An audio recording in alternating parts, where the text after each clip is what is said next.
Hey guys, welcome to another episode of Not For Nothing. I'm in the process of creating a group of videos featuring the what was the local shop and still is Dark Side Tattoo. If anybody didn't know, I kind of got my start here in Connecticut, renting a space there back in the early 2000s, and eventually moved on to do Hope. But I want to do a feature on three of the in my opinion, the core individuals of that particular shop. I am just starting to film those, and I'm hoping to air the first one next week. So please bear with me. This is going to be a simple question and answer episode, and it's going to be a short one, so I'll try not to bore you too much. Having said that, I do want to also mention that I'm sitting on an episode with Scott Sterling from Virginia.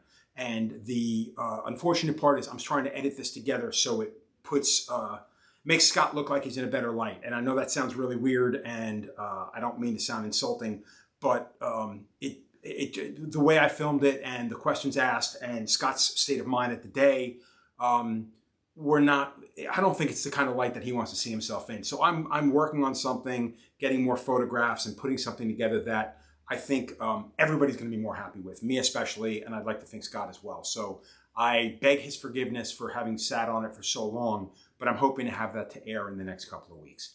But until then, I'm going to do a Q&A today just to kind of pass the time, and also because I've been very lazy and I've not been able to get out and film anything for the channel.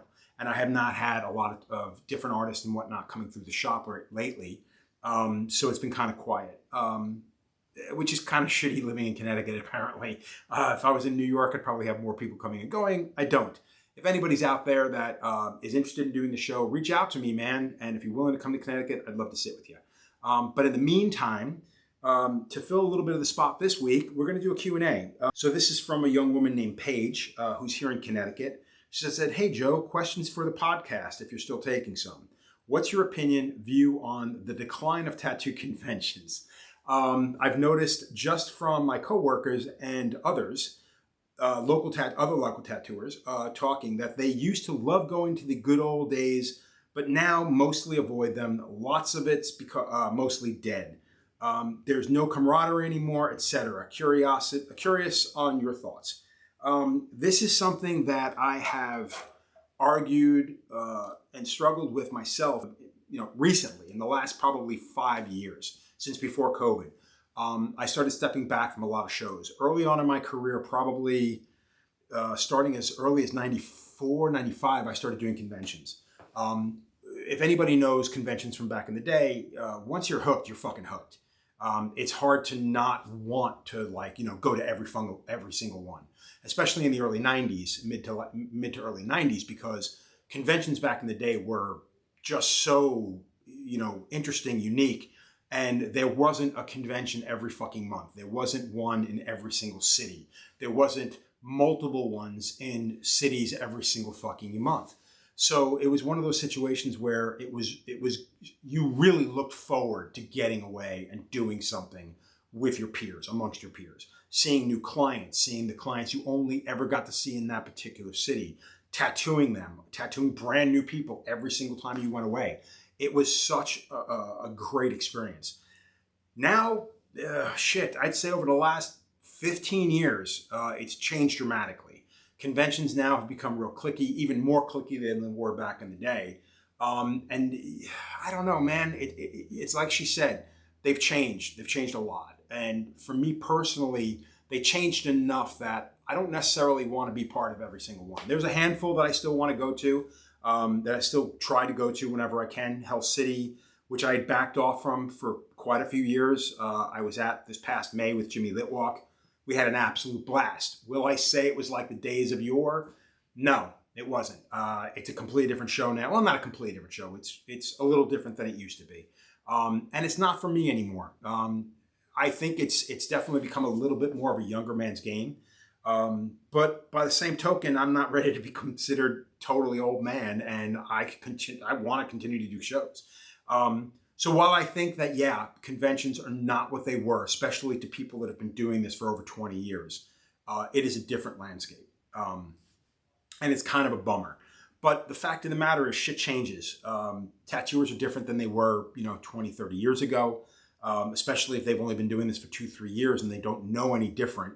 I would like to say they don't know any better, but that would be a shitty presumption on my part. And unfortunately, everybody who's under the age of 30 considers anything coming out of an older man's mouth is a shitty presumption. But having said that, there's a lot of good to be found in it as well. I mean, the quality of tattooer at conventions now is high, man. I mean, the fact is, like, while I do say conventions have become a young man's game, tattooing is quickly becoming that as well. A lot of older generation tattooers are doing their damnedest to keep up, me being one of them. But the fact of the matter is, it's just the way it is. I mean, there's no getting around how we think of ourselves as tattooers and what we feel we brought to the game and still bring to the game in one sense or another. But younger tattooers, I'm sure, look at it from the perspective of, well, who fucking cares? It's the next breed of tattooer coming down the line. This is our time. And I get that. But the fact of the matter is, I don't think you can keep a lot of the old timers out of it. And the fact is, we bring a little something to the game that, I don't think a lot of younger tattooers today maybe appreciate or realize. And they're not going to realize it until they go to a convention where everybody is part of the mix. Having said that, last year I went to the Richmond convention, which is happening in 3 weeks down in Richmond, Virginia. And JD Crow got together with Jesse Smith and brought 30, I think he had 32 booths at the convention last year. And he brought all these old school tattooers, guys who had done the convention, 20 something years ago, 30 years ago. And then a handful of, younger guys. But I mean by younger, I mean they've still been tattooing probably 18 to 25 years. And they had done the show at one point in time or another. And the idea was to bring guys like Jack Rudy, Charlie, bring all these old guys, Gil Monty, Paul Booth, bring them to the convention and show people. Well, I think it mainly started out as a selfish thing to just get us all together in the same room that everybody used to do back in the late 80s, early 90s, which was tremendous. Now, I did not do the convention because to me, I had done the Richmond convention for many, many years, starting from like the mid 90s up until probably, I think up until Jesse and his partner at the time had taken the convention over. And I will admit, having gone to the convention after Billy had passed away and those guys had taken it over, it left a bit of a bad taste in my mouth, and I decided it wasn't for me anymore. It's the next generation, let them have it. So I decided not to come back for the convention, even considering what JD was trying to do, for personal reasons, whatever. But the fact of the matter is, I didn't do it again, and I'm happy with that. It's not a big deal. I was a little jealous that I did miss it, but I did go down there for a day and hang out and had a blast. And to me, walking into that room, years after I'd stopped doing the convention, but probably a decade and a half after shows had started to tank, was literally like stepping back in time. Walking into that back ballroom and hearing the buzz of machines, people standing around, the aisles packed, everybody talking. You know what I mean? It really, I'm getting goosebumps thinking about it, like remembering it. It really did bring me back in time. And I was absolutely enamored with being in that room. Now, having said that, I only spent a couple hours, talked to a bunch of friends, and had a great afternoon. And then fucked off and hung out with Tom and Jackie Strum. Which was a great weekend for me. It was a fantastic weekend. It didn't cost me any money. I got to see a bunch of my old friends, but I didn't get to tattoo next to them. And that did kind of stick in my craw a little bit. But again, all on me, no big deal. Fast forward to this year, Jesse and JD are no longer partnered. Jesse is still doing Richmond Convention the weekend of the 18th of October. And JD is doing his convention in Norfolk, Virginia, the exact same weekend. Not the most ideal of situations in my opinion. You all heard me bitch and complain about the fact that there are conventions one after another, sometimes stacked every weekend. Very rarely are they in the same state. And that does bum me out. I think it's for the same reason that last year when I went to Richmond, at the same weekend, there was the anime art tattoo convention happening as well. So you had Richmond happening in one part of town, and the Richmond convention in one part of town run by Jesse, and on the other part of town you had the Anime Inc. convention. Because I didn't work either show, I was able to check out both. And they were polar opposites of one another. But I still can't help but think that anybody who went to anime may have gleaned something from going to Richmond and vice versa. What's happening this month with Richmond and Norfolk happening at the same time, I believe they're going to be two very different conventions. But having said that, it bums me out that I won't be able to at least check out, a Friday or Saturday at the Richmond convention, and vice versa for anybody who's at the Richmond convention not being able to glean what's happening in Norfolk, because JD has done a tremendous job with bringing in artists from all over the fucking country, all over the globe. I believe there's artists coming down from Canada. There's a couple of artists coming in from Japan. There's artists coming in from fucking Europe. And they're all older generation tattooers. And again, this is not to shit on anybody young, but to be around my peers, people who've been tattooing longer than I have, it's exciting. It's exciting to be able to sit down and talk to them and pick their brains, because even being in at this long in the game, there's something to be learned from somebody who's been doing this longer, as much as there is to be learned by somebody who's doing it less than you. We all bring something to the game. Plus the idea of being able to shoot the shit with guys that I worked on conventions 20 years ago with, 25 years ago with. I'm really excited about that. I'm super jazzed about that. But to get back to the question, do I think the allure of conventions is dead? Partly. I don't think that is entirely across the board. I do believe that, there are still conventions out there that are, crushing it. They're doing really, really well. I think that they try their damnedest to put on a good convention. But like anything else, when you have too much of something and you've got individuals coming into this business that first of all, don't have a fucking reason to be in it other than to try to make money, which drives me out of my fucking mind, because I think that's what this business is truly hurting from, is just the money grabs, But you also have people that think they're doing the right thing and they have no fucking clue as to what it is that they think they're doing, I think if some of these fuckers just step back and stop play acting at being promoters and just try to do something good for the business, you'll still make money. You know what I mean? But again, I'm not a promoter, so I really can't say. Some of the biggest shows are put on by guys that are in this industry.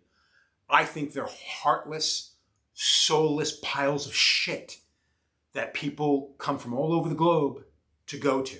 And I've been to those conventions. I've done them before they became the nightmares that they are today. Would I go back? Fuck no, because those are the heartless, soulless piles of shit. The things that, in my opinion, are truly ruining this business. But whatever, man. It's, there's a lot of people out in this business, in this trade right now. And, some people, know where the good stuff is, and other people are still trying to find it. You know what I mean? But having said that, because I don't want to go off on any one particular convention. But having said that, I don't think they're all dead in the water. I mean, I think that as a young tattooer, you should go out and try to experience as much as possible. Be smart about how you do it. Maybe ask a bunch of people. The last podcast I just did with Scotty Whitaker, we bring up a convention that was happening in Florida. That's gone on for 2 or 3 years, I believe. I think this past year it might not have actually gone on because people finally caught wind of it and fucking decided not to do it. But the fact of the matter is, ask questions. Find out who was there the year before. Find out whether or not it was worth it. And don't just go by one person's recommendation. This past weekend, another convention happened in Florida that I had heard nothing good about. A couple other friends came back and they were fucking singing it praises. So who do I believe? I tend to believe the people that think it's bullshit, because 9 times out of 10, they have nothing to, they're not gaining anything or losing anything by, just calling a spade a spade. You know what I mean? But yeah, be smart about the conventions you're going to. There's still good shows out there. There's still good shows out there. And don't take, just someone like my word for it, because I am bitter. I've gotten to the point where I'm over a lot of the bullshit. I'm real picky about the shows that I will do. I mean, fuck, I'm even ragging on shows that I will talk up till the end degree. We did that with Hell City. Hell City was a wonderful time. We had a great time. like I said, it was not the shows from back in the day, but nothing is right now. So that's me being ridiculous and putting expectations that don't belong there. Again, I hope, I truly, truly do hope that things do kind of back down, that things get a little bit smaller. Somebody pumps the fucking brakes and we decide to stop rushing into every fucking, weekend with, 5 or 6 shows, It bums me out. JD was telling me that there's something like fucking 58 shows or 68 shows happening in the weekend that him and Jesse are putting on their show. I think that's insane. You know what I mean? I mean, this is a small-time craft, or was a small-time craft. It's no longer that. We know this now, But yeah, man, I think that someone needs to pump the brakes on this business or it will go to hell. And that bums me the fuck out. I don't want to see that either.